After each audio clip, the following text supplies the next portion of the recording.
we can work on the debris flying into the... Alright, so now as a final detail, we can work on the debris flying into the portal.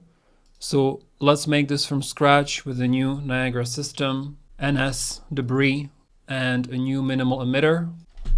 I'll call these one middle because we will have a middle size, small size, and a large size rocks in the end. I want it to be a GPU sim with fixed bounce to spawn rate of 50. And then we need a shape location set to a disk. And I did a radius of around 1000. And we need it covered all around. So disk coverage all the way to 1. And drag it into the scene. And so I want these to be born probably back here. And I just want to flatten the circle, kind of make it an oval instead of a circle. So for the scale mode under non-uniform scale, you can do 1.5 on the y-axis and then move it even further back on the x-axis. So I'm looking at something like this. Basically, I want the rocks to be born outside of the frame. So if my camera is here, the rocks will fly in from behind me. So similar to how we made the missiles, I need to give them some velocity to get them off the ground, and then I will attract them to the portal so they have a nice travel curve. So under particle spawn, we can just add velocity, fix issue, and let's give them a random range vector, 0 on the x, 0 on the y, and between 10 and 250 on the z. Next, under particle update, we can add our spring force module. The force strength I will once again randomize between 0.3 and 0.75. Spring tightness, we can do 1. And the equilibrium position, we need this to be inside of the portal. So I'll click on the arrow and say convert vector to position. This way I can set the position myself for where I want these particles to fly to. And basically let's just make a shape sphere, reset the location, and this will be our target. So I'll move it up in the middle of the portal and then back. And if I look at the location here, it's about minus 330 on the x and 270 on the z. So minus 330 on the x and 270 on the z.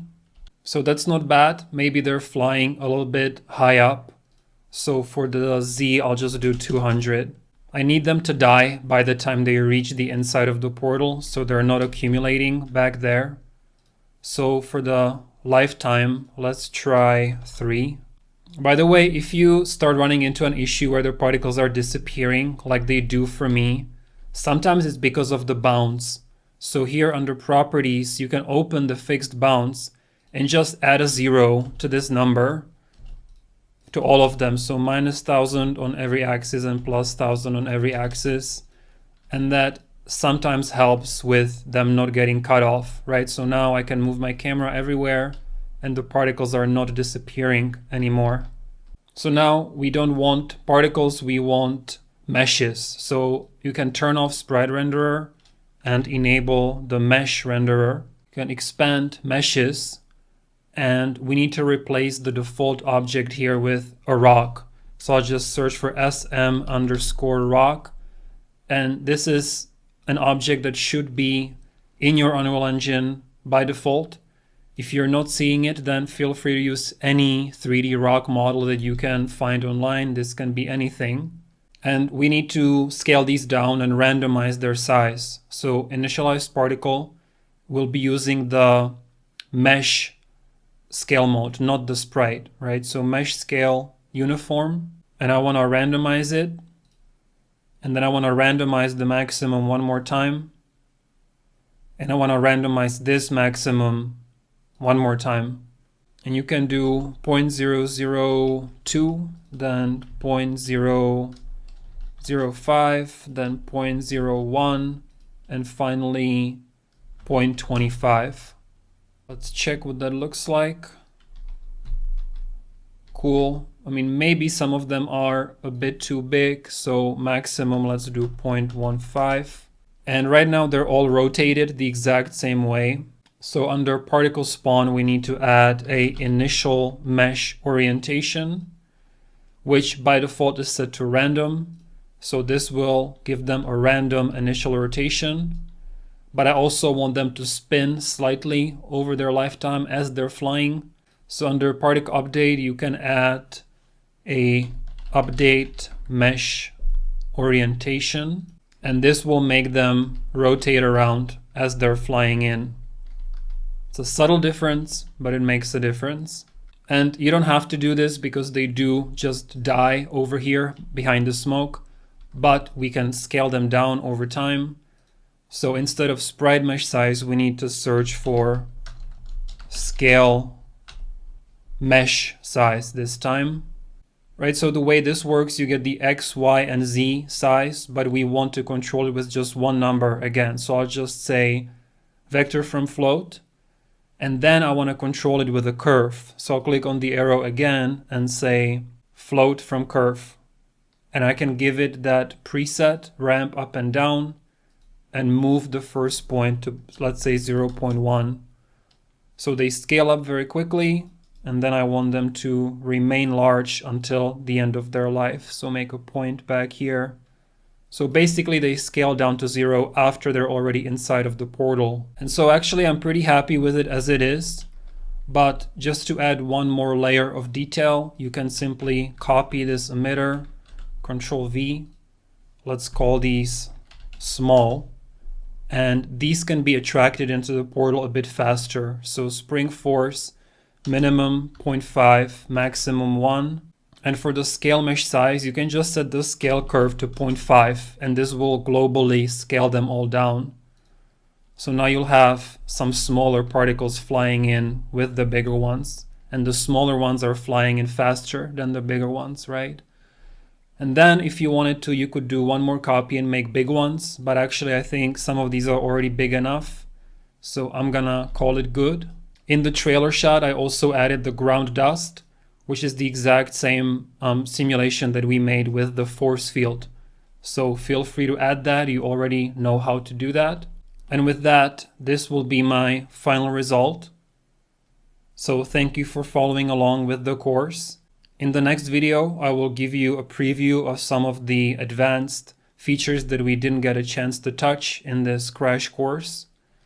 And there might be some bonus lessons coming your way later on as well, so definitely stay tuned. And as always, I will see you in the next one. Alright, congrats on making it till the end of the course. If you followed all the lessons, your content browser should look something like this.